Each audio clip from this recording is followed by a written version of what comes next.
들었을 때도 그렇고 그 재판이 열렸을 때 그 기사를 통해 인터넷으로 기사를 통해 봤죠. 여러분들이 그 노란 그 피켓을 다 하나씩 들고 그 세월호 유족들을 맞아주시는 사진을 보면서 굉장히 가슴이 뭉클했습니다. 사실은 뭐 제가 오늘 어떤 이야기를 드리고 싶다기보다는요,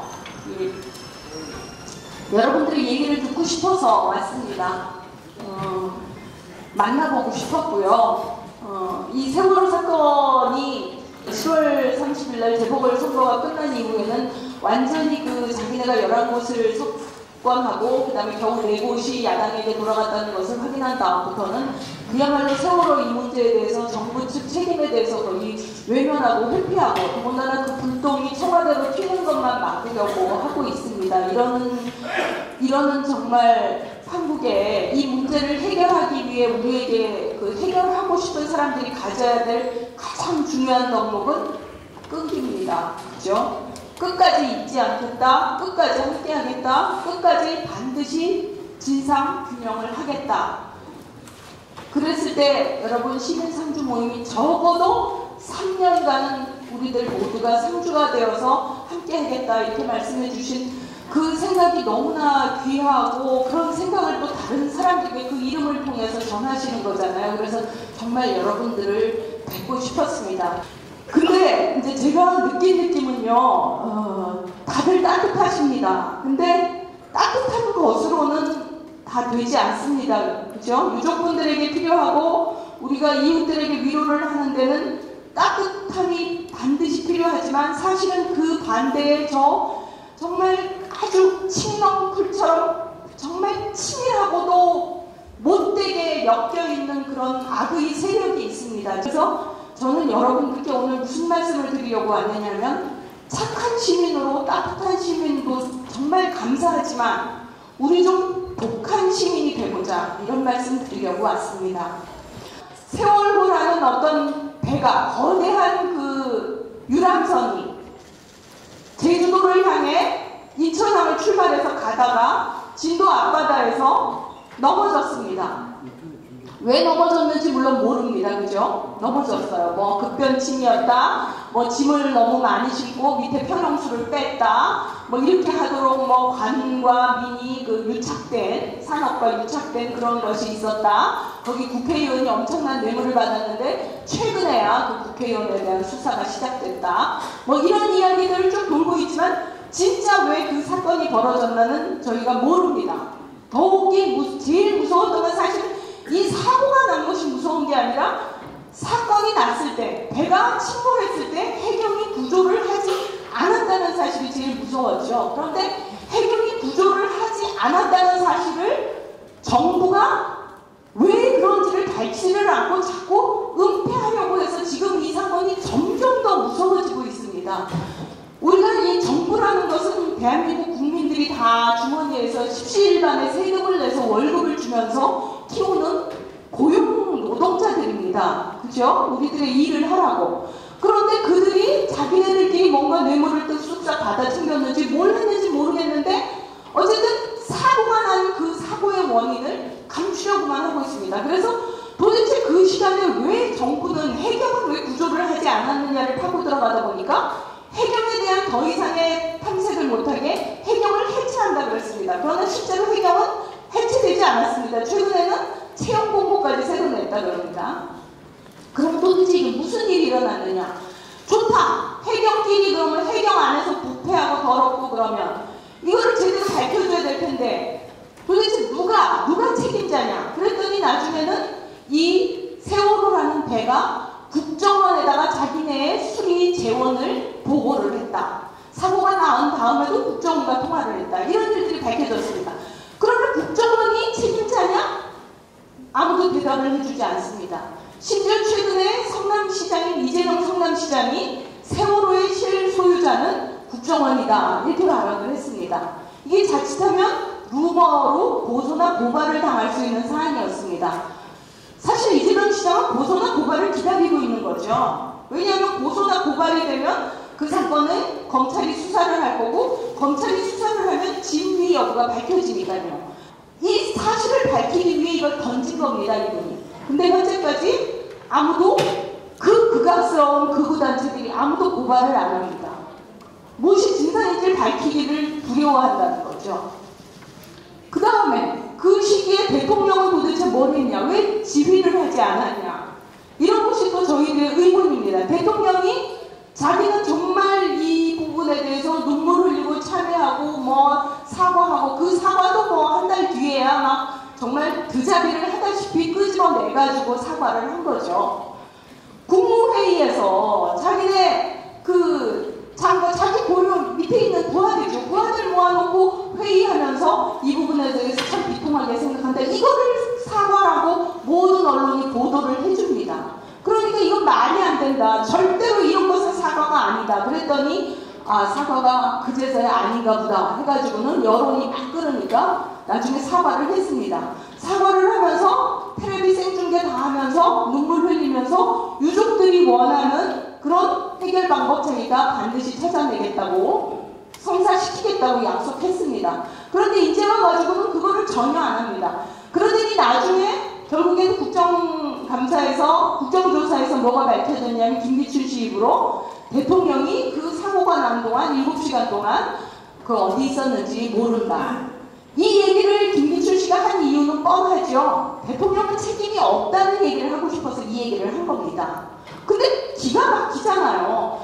청와대 비서실장이라는 자가 대통령이 낮에, 백주 대낮에 일을 해야 할 그 시간에 7시간이나 자리를 떠도 상관없다고 생각을 하니까 그런 발언을 하는 겁니다. 그래서 사람들이 다 기가 막혀가지고 자기네들은 그게 기가 막힌 발언인지를 몰라요. 왜냐? 박근혜 혼자 자기 마음대로 해도 되는 인간으로 그들 집단에서는 통하니까요. 근데 일반 사람들에게 그렇지 않습니다. 박근혜는 그냥 2억 원 정도 주고 고용하는 대통령일 뿐이에요. 5년 동안 나라 살림 잘해라. 근데 왜 일하는 시간에 어디가 있었어요? 근데 그 일하는 시간에 나는 없었기 때문에 그 세월호 사건에 대해 책임이 없다. 이렇게 변명을 하는 사람이, 그렇게 변명을 시키는 그런 사람이 됐던 것입니다. 그래서 사람들이 부글부글 들끓으니까 이번에는 다시 딴 사람을 출연시킵니다. 이게 새누리의 전법이에요. 그 옛날에 노무현 정부에서, 이명박 정부에서도 거의 그랬을 겁니다. 대통령이 아침마다 자기 관저로 비서들을 부릅니다. 수석 비서들을 불러가지고 차를 마시면서 오늘 일정 어떻지? 무슨 일을 해야 되지? 나는 어떤 역할, 어떻게 해야 되지? 이 정책에 대해서는 어떤 게 바람직하지? 그렇게 난상 토론을 했습니다. 그리고는 이제 아침 일정을 시작하죠. 그리고 대변인이나 수석들은, 특히 대변인은 대통령 옆에 쫙 붙어서 일거수일투족을 보고 국민들이 뭔가 의문이 생기거나 기자들이 이 부분에 대해서 얘기를 해달라 그러면 즉시 대통령 의중을 물어서 대답을 해줄 준비를 합니다. 다 서로 알고 있었습니다. 근데 지금 청와대는 전혀 그렇지가 않습니다. 박근혜 주변에는 박근혜와 직접 면대면을 할 수 있는 사람은 김기춘 실장 정도로 알고 있습니다. 그래서 대변인이라는 민경욱 씨도 대통령을 직접 못 보기 때문에 어떨 때 이 사람들이 말을 하면 그걸 흘립니다. 대통령이 뭐뭐 했다고 하더라. 이런 식으로 기자회견에서 발표를 합니다. 그럼 당신은 직접 못 들었다는 얘기냐? 직접 못 들었다고 고백을 했습니다. 아니, 심지어 이렇게 말을 했다고 저는 전해 들었습니다. 아니, 어떻게 대통령을 직접 맨날 봐요? 이런 정부, 이런 대통령입니다. 그런데 그 정말 400여 명을 태운, 지금 알려진 것만 해도 476명이 승선 인원이지만 사실 그보다 훨씬 많이 탔다는 거잖아요. 이 차지 쓴 거에 대해서는 기록도 안 남아있고, 막 기록 외국인도 나타나고, 애기도 기록이 없는데 젖병이 나오고, 그런 정말 참담한 결과들을 저희들이 다 알고 있잖아요. 그런 배가 빠졌는데 그 사이 시간에 대통령이 뭘 하고 있었는지 몰라가지고 몰라놓고도 뻔뻔하게 몰랐다. 사실은 청와대 안에 있었겠죠. 어딘가에. 최근에 서른 국회의원이 연애는 안 했을 것이라고 본다. 이렇게 얘기한 것 때문에 지금 새누리당에서 그 양반 사퇴 퇴진 운동을 갖다가 전국에서 벌이겠다 이런 식으로 극악을 떨고 있는데, 저도 그분이 그 정도로는 아니라고 생각합니다. 그런데 좀 뭔 일인지 몰라 않겠죠. 무슨 이유든 상관없습니다. 이렇게 큰 사건이 터지면 보통의 경우에는 정상적인 아주 그냥 상식적인 대통령이라면 어떻게 하느냐면 위기 상황실을 즉시 비상 상황실을 가동합니다. 그죠? 그리고 그 비상 상황실을 위한 시설도 청와대에 아주 잘 되어 있었습니다. 심지어 어떻게 되어 있냐면 지금 사실 우리나라의 모든 배들이 그런 그 위성 방송 시스템이 다 되어 있습니다. 이 통신 시스템이. 그래서 청와대 안에 그 노무현 대통령 그 위기 상황실을 얼마나 잘 해놓았냐 하면요. 어느 시기에 그냥 대통령이 쫙 눌러가지고 뭐 동해 어디 몇 도, 위도 몇 도에 가고 있는 배를 그 선장과 통화를 하고 싶다. 그러면 즉시 통화가 됩니다. 그러면 세월호 이 사건이 터졌을 때 9시 27분에 처음 얘기를 들었다고 김장수 씨가 말을 했습니다. 안보실장이, 당시 안보실장이.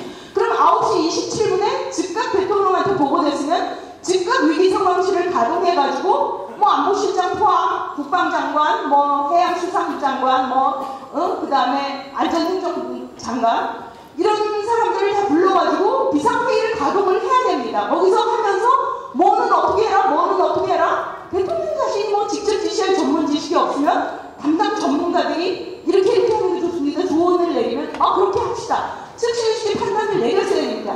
9시 27분에 보고가 즉각 들어가서 상황실이 들어가서 그 청와대 위기 상황실에서 단추를 눌러가지고 그 배 안에 있는 승객들 빨리 구명조끼 입고 나오십시오. 그 얘기만 했어도 다 살았습니다. 그죠? 다 살았어요. 뭘 했습니까? 그 위기 상황실 다 때려 부쉈습니까? 도대체? 그러고서는 지금 와가지고는 거기에 무슨 일이 있었느냐? 우리가 당신들을 무슨 어디 끌고 가서 혼내주려는 것도 아니고 제발 진실을 알려달라. 이렇게만 유족들이 요구를 합니다. 사실 이거 저희 시민들이 먼저 나서서 진상규명해달라. 이렇게 불안해가지고 살겠느냐. 이거 똑같은 일이 또 안 일어난다는 보장이 어디 있느냐. 1994년에 서해 폐유호 사건이 일어났잖아요. 그죠? 292명이 세상을 떠났습니다. 그때 그 담당 수사검사가 김희수 검사죠. 그 김희수 검사가 지금 변호사입니다. 그분이 이 세월호 특별법을 만든 분입니다. 유족들과 같이. 이 1994년에 이분이 수사를 하면서 그때도 과적이니 그 다음에 뭐 인원 속여 태우기니 이런 것들이 문제가 된다는데 이번에 정말 20년 만에 사건이 일어났는데 똑같은 일이 그대로 벌어졌잖아요. 근데 그때하고 지금하고 달라진 게 있답니다. 해경이 그때는 너무나 적극적으로 수사를 구조를 했다는 겁니다. 근데 지금은 정말 놀라울 정도로 해경이 구조를 안 한 게 아니라 구조를 방해까지 했죠. 국방부에 해상구조대 달려갔죠. 그 다음에 미군에서 구조헬기 달려왔죠. 그리고 소방방재청 헬기 10대 갔습니다. 다 접근을 못하게 했어요. 그래놓고 방송으로는 계속 뭐 어디에서 어디 몇 명에서 168명이 투입돼서 뭘 하고 계속 헛된 정보만 하면서 실제로는 10몇 명 정도가 그냥 그 진도의 어선들이 사고 났다는 얘기를 듣고는 쫙 달려갔습니다. 이것이 바닷가 마을 사람들은 다 그런데요. 그냥 당연히 쫙 달려간답니다. 다가오지 못하게 했습니다. 어선 다 구조됐으니까 가라고 내려 떠밀었습니다. 도대체 그런 변화가 20년 사이에 어떻게 그런 변화가 일어나는 대한민국이 됐냐는 거죠. 심지어는 이번 사태는 정말 세월호 사태는 얼마나 이것들이 국민들을 우습게 알고 코미디를 하고 있습니까? 해경을 해체한다는 거 그거 하나뿐이 아니에요. 총리? 대통령이 원래 책임져야 되는데 총리한테 다 책임을 지었습니다. 검은 양처럼 만든 거죠. 자, 네가 집 가. 그래가지고 총리를 해임한다 그러더니 총리 후보로 내는 족적 범죄자들입니다. 총리 후보가 없어요. 그래서 다시 총리를 하고 있어요. 그 총리 지금 병원에 입원해 있어요. 몸살 나셔가지고. 태어나셨나 모르겠네요. 이런 나라입니다. 그러니까 이게 지금 이렇게 되어서는 안 되잖아요. 그죠? 정말 내가 세금 내가지고 도둑놈들을 키우고 또다시 저런 위험 속에 내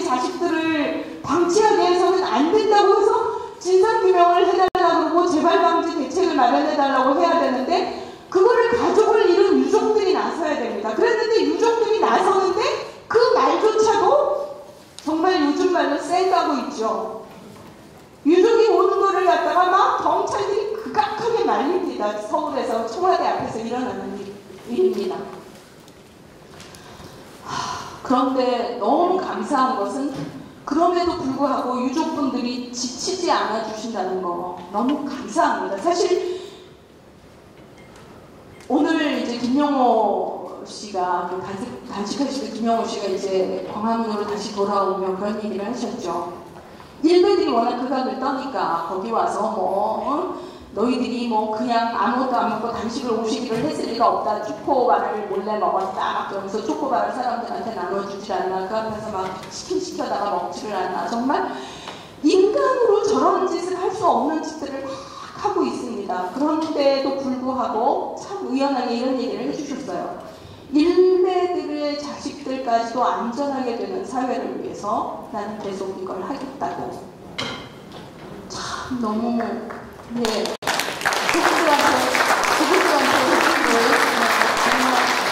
정말 너무 감사드리고요. 이런 분들과 저희는 정말 똑같이 가면서 반드시 이분들의 문제가 아니잖아요. 대한민국의 문제이고 나의 문제죠. 그죠? 제가 이제 아까부터 계속 말씀드렸듯이 그냥 착하고 따뜻한 시민만 우리 되지 말자. 우리 독한 시민이 되자. 왜 독한 시민 얘기를 하냐. 지금 그 일베 놈들이 그렇습니다. 왜 일베들이 저렇게 뻔뻔하게 활약을 하냐. 물론 이 지역에는 그런 문제가 없습니까? 있어요? 여기도요? 와, 깜짝 놀랐습니다. 그러나 아마 빈도수를 적을 거예요. 그게 아마 그 지역의 시민의식, 그러니까 내 주변에 눈을 부릅뜨고 야, 이 미친놈아 하고 소리를 질러줄 수 있는 사람이 많다고 생각하면 걔네들은 굉장히 비겁한 존재들이기 때문에 절대로 그렇게 못합니다. 그런데 자기네들이 막 눈 부릅뜨고 깡푸들같이 돌아다니면은 그냥 사람들이 아유 무서워서 피하냐, 더러워서 피하지 이런 얘기를 하면서 피합니다. 사실 무서워서 피하는 거죠. 더러워서 피하는 거 아닙니다. 다들 무서워서 피하는 거라는 걸 정말 시민들이 저는 인정해야 된다고 생각합니다. 무서워하지 말아야 되고 걔네들한테 정말 너희들은 미친놈이라고 소리를 질러줘야 됩니다. 그런 사람들이 늘어날 때 얘네들이 정말 감히 그러지를 못합니다. 한국 역사를 보면 굉장히 특이한 게요. 우리가 그 전두환, 노태우가 그 학살자들입니다. 그죠?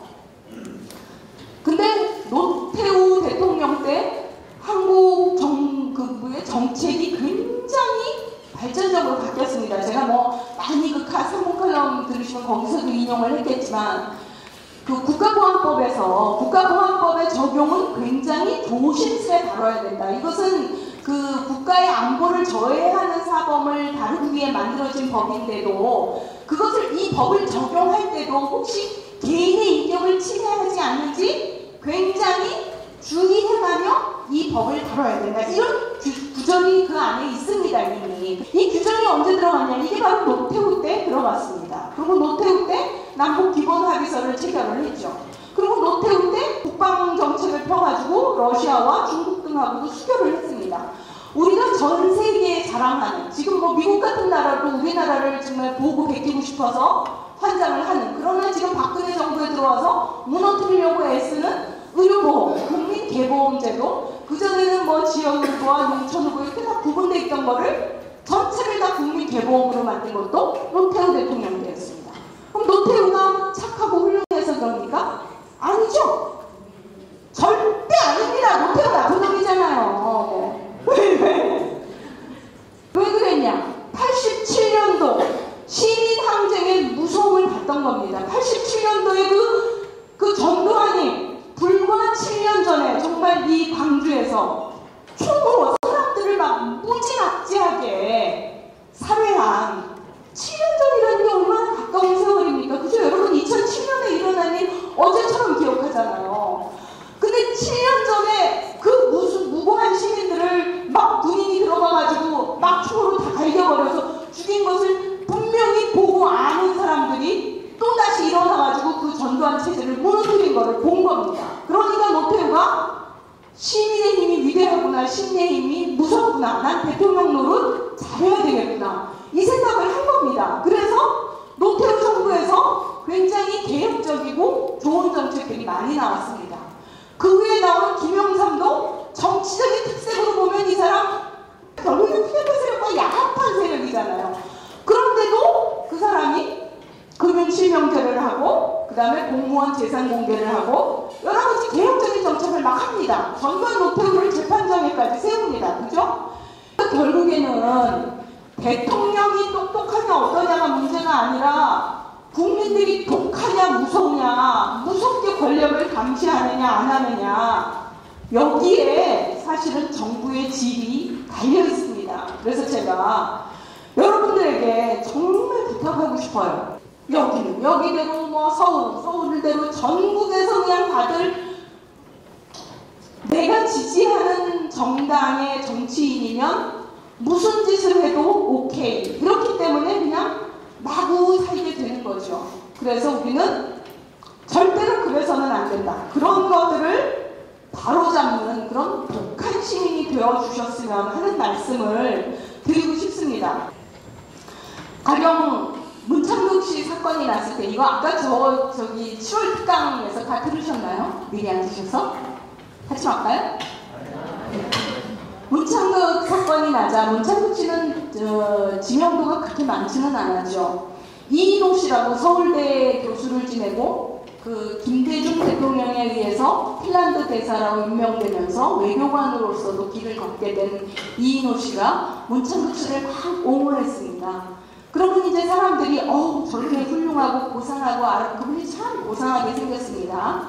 저렇게 훌륭하고 아름다운 분이 누군가나 전 서울대 교수 김대중 정부 때 그 핀란드 대사를 하신 저 훌륭한 여성 지식인분이 저런 얘기를 하니까 문창극이가 참 훌륭한가 보다.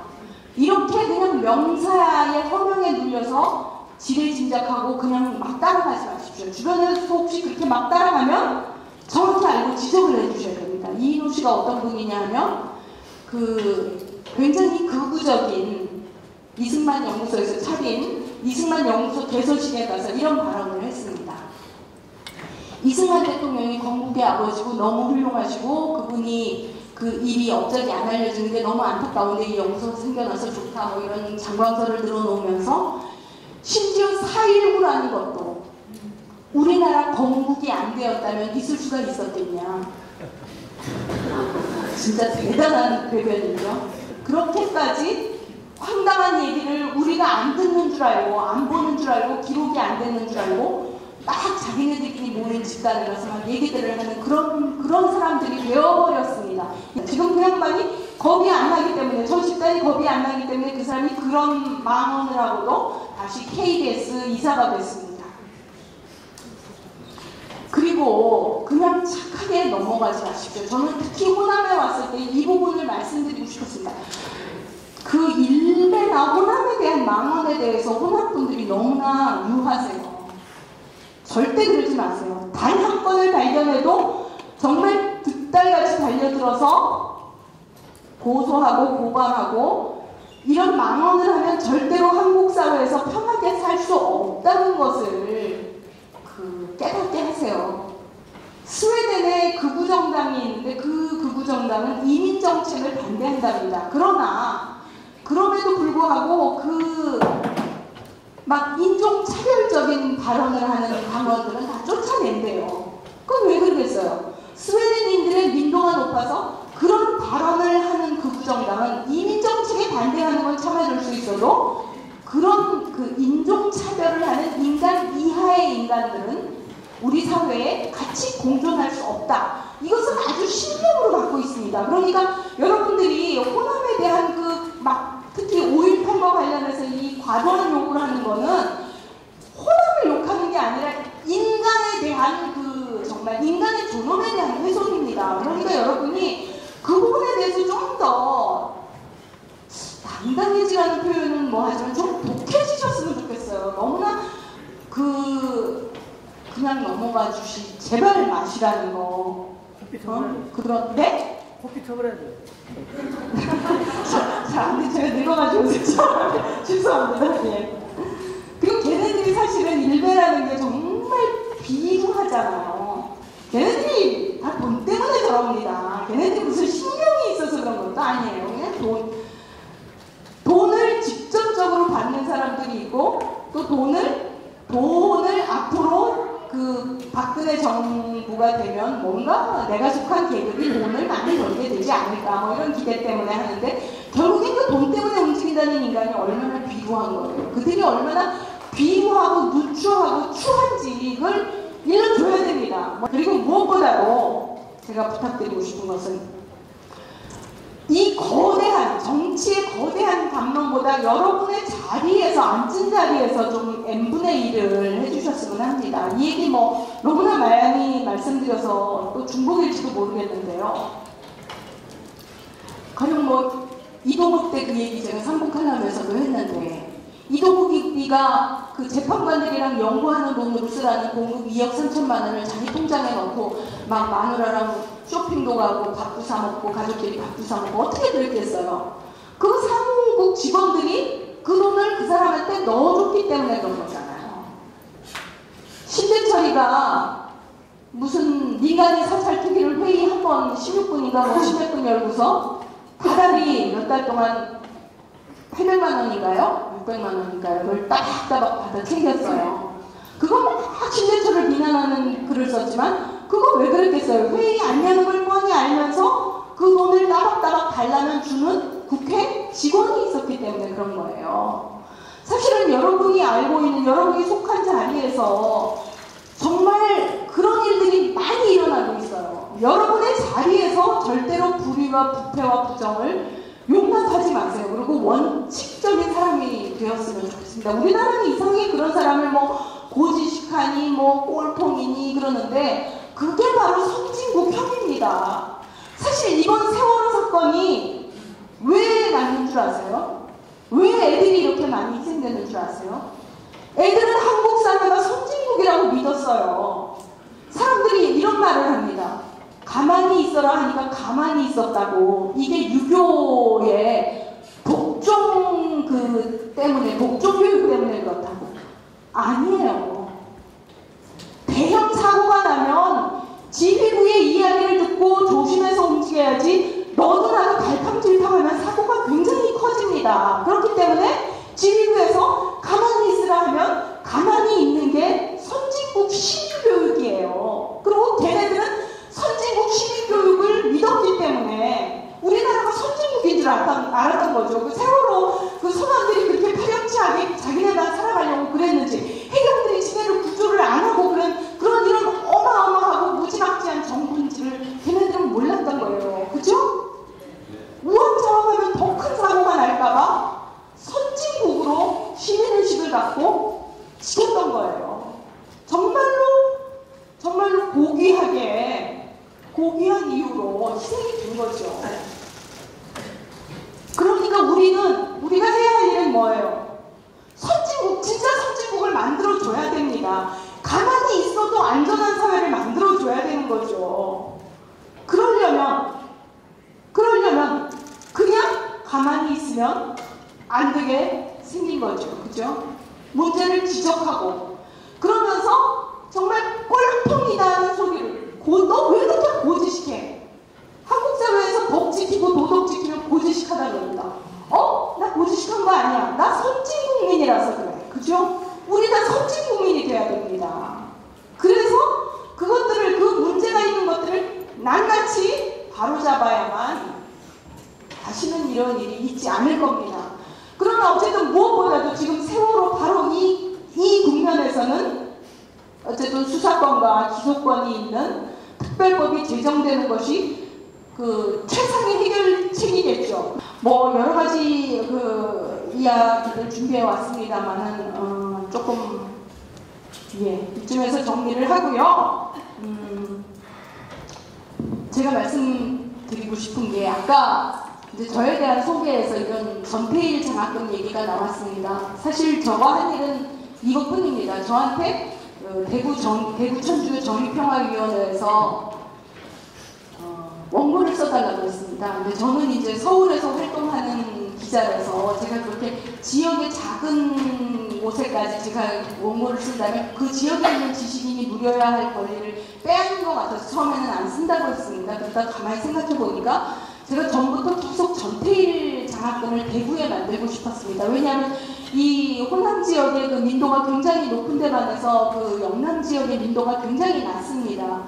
그래서 제가 그 대구가 전태일이 태어난 곳이고 전태일이 어린 시절을 보낸 곳이라는 것을 꼭 대구 사람들에게 가르쳐주기 위해서는 대구에 전태일 장학금이 있었으면 좋겠다, 그런 생각을 했습니다. 그래서 그분들에게 제가 원고료를 가지고 전태일 장학금을 만들어 주시면 제가 원고를 쓰겠습니다, 이렇게 말씀을 드렸습니다. 그랬더니 그 신부님들이 그 생각 정말 못했는데 너무 고맙다, 그 얘기를 해줘서. 그래서 그 신부님들이 이제 적극 대구 정의평화위원회에서 적극 나서서 전태일 장학금이 생겼습니다. 제가 이 얘기를 할 때마다 이런 말씀을 드립니다. 하늘에 있는 물방울이 그냥 비나 눈이 돼서 떨어지지 않습니다. 먼지가 있어야지 떨어집니다. 먼지라는 은견핵이 있어야지 그 주위에 물방울들이 모일 수 있습니다. 그래서 눈도 되고 비도 됩니다. 지금 세월호 유족분들이 먼지를 자청하셨습니다. 그죠? 이 사건의 진상 규명을 통해서 한국 사회에 다시는 이런 일이 재발되지 않게 해달라고 한 점 한 점 먼지가 됐습니다. 저희들도 그런 먼지가 될 수도 있겠죠. 그럼 뭐 더 좋겠죠. 그러나 먼지가 될 수 없다면 저희는 먼지 옆에 빨리 달라붙어서 그걸 그 가뭄에 단비로 내릴 수 있는, 빗방울이 되게 할 수 있는 달라붙는 물방울이 될 수 있습니다. 그죠? 그러니까 우리는 먼지가 되든 물방울이 되든 함께 모여서 정말 이 한국을 같이 바꿨으면 좋겠습니다. 고맙습니다.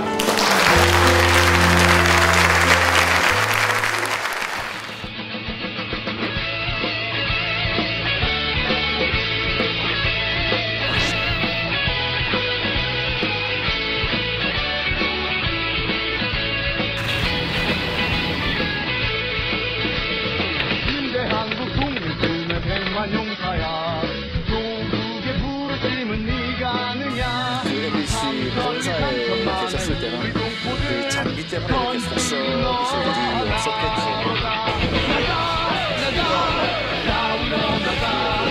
또 위원장한테 전화를 받을 생각이 돼 있는데 수사에 혹시 방해가 쳤다고 생각하지 않고요?